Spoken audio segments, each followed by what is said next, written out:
Imagine standing at the edge of a vast, unknown ocean 10,000 years ago. No ships, no maps, no compass. Just you, your family, and an overwhelming desire to explore what lies beyond the horizon. This is the story of how humans conquered the world without a single engine, without a single wheel, without any of the tools we take for granted today. If you're curious about the incredible journeys that shaped human civilization, hit that subscribe button now so you never miss these fascinating deep dives into our past. Let's start at the very beginning. Long before boats, before horses, before almost anything we consider modern transportation, humans walked. They walked across entire continents. Starting roughly 70,000 years ago, our ancestors began leaving Africa in small groups. These weren't organized expeditions with supplies and plans. These were families following herds, chasing water sources, and slowly, generation after generation, spreading across the globe. These early migrants faced incredible obstacles. Deserts stretched endlessly before them. Mountains rose up as impossible barriers. Rivers blocked their paths entirely. Yet they kept moving, kept adapting, kept finding ways forward. A child born to a family in Africa might grow up hearing stories of distant lands from grandparents. By the time that child had children of their own, they might be living hundreds of miles away. This wasn't rapid movement by modern standards, but over thousands of years it was unstoppable. The migration routes these people took followed natural geography. They hugged coastlines where food was abundant. They followed river valleys that carved through hostile terrain. They moved through mountain passes that our ancestors somehow discovered through trial and error. Imagine the countless generations who had to learn where water could be found, which plants were safe to eat, and how to survive in completely foreign environments. Eventually, humans reached the edges of the known world, the ocean. For most land animals, water represents an absolute barrier, but humans are different. We are toolmakers, problem solvers, and dreamers.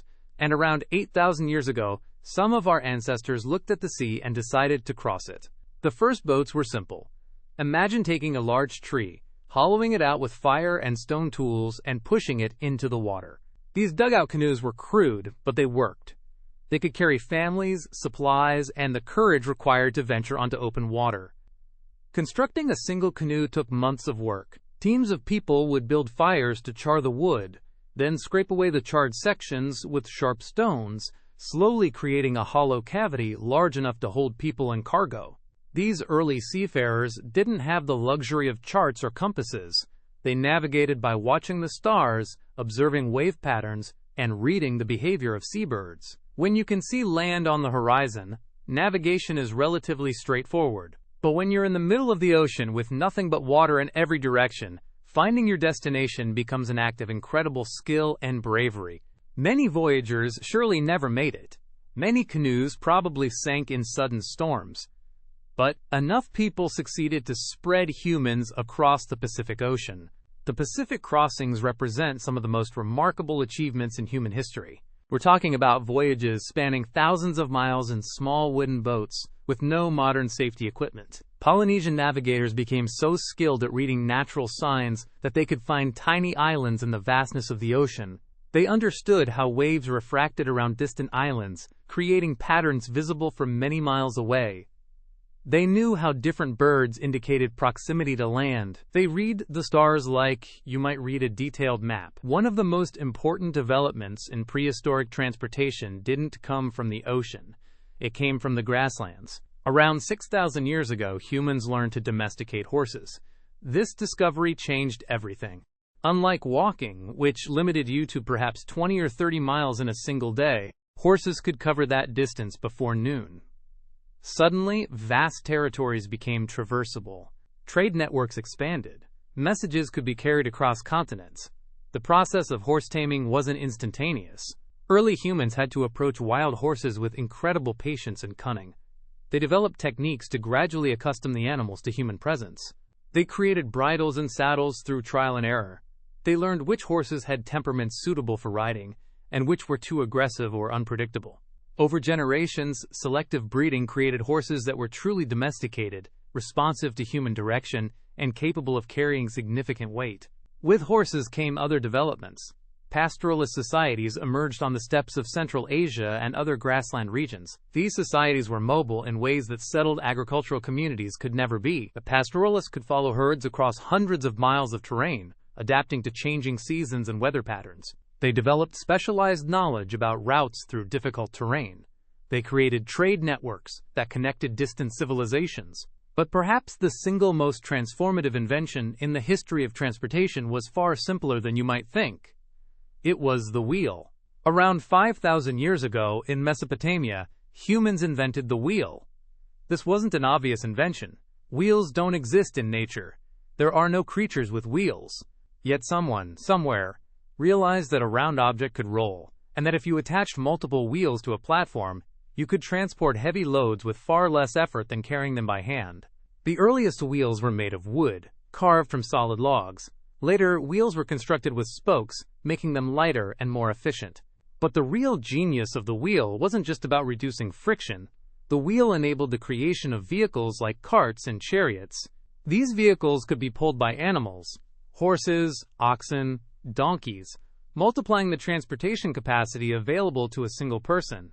Think about how revolutionary this combination was. You have a horse, an incredibly fast and strong animal. Now you take a wheel, a simple mechanical device, put them together, and suddenly you can move goods and people at speeds previously unimaginable. A merchant could transport 10 times the cargo than a person could carry by hand. An army could move equipment across vast distances. Cities could be supplied with resources from remote regions. The wheel didn't just transform land transportation, it inspired other mechanical innovations. Wheels could be used for pulleys, for drawing water from wells, for grinding grain. The principle of the wheel, round, rotating objects reducing friction, became fundamental to almost every technology that followed. From water mills to printing presses to the engines that would eventually power vehicles, the wheel was the ancestor of modern machinery. So let's take a step back and appreciate what humans accomplished. Starting with nothing but their bodies and their ingenuity, they walked across entire continents. They built boats and navigated across oceans without instruments. They tamed wild animals and learned to ride them. They invented the wheel and created the first vehicles. All of this happened over thousands of years, with each generation building on the knowledge of their ancestors. What's truly remarkable is that each of these innovations required tremendous problem-solving and risk-taking. The first person to ride a horse had no guarantee it would work. The first people to sail across open ocean were risking their lives on untested boats. The first wheels were probably crude and inefficient. Yet people kept trying, kept improving, kept pushing the boundaries of what was possible. You can see how this same spirit of innovation continues today, and I think you'll really appreciate this journey through human history, so please like this video if you found it engaging. These ancient transportation methods tell us something important about human nature. We are explorers by instinct. We see barriers, and we find ways across them. We look at resources and imagine new uses for them. We cooperate with others, sharing knowledge and techniques, building on collective experience. The reason humans spread across the entire planet while other species remain confined to their original habitats is precisely this combination of curiosity, creativity, and collaboration. Modern transportation, cars, airplanes, ships with motors, would have been absolutely magical to prehistoric humans, but the principles underlying these technologies trace back to those first innovations. The internal combustion engine is a direct descendant of the wheel's principles. Aircraft use celestial navigation techniques developed by Polynesian wayfinders. Sailing ships refine techniques first discovered by dugout canoe navigators. We stand on the shoulders of countless ancestors who were willing to venture into the unknown. The story of prehistoric transportation is ultimately a story about human potential. It shows us that with nothing but determination, creativity, and willingness to learn from failure, humans can accomplish extraordinary things. Those first walkers who left Africa, those brave seafarers who crossed the Pacific, those horsemen who opened the grasslands to trade and communication, those inventors who created the wheel, they changed the course of human civilization. Their legacy is written not just in the technologies we use today, but in the spirit of exploration and innovation that still drives us forward. I hope you've enjoyed this journey through our remarkable past. If you did, please consider subscribing to the channel for more deep dives into history and human achievement.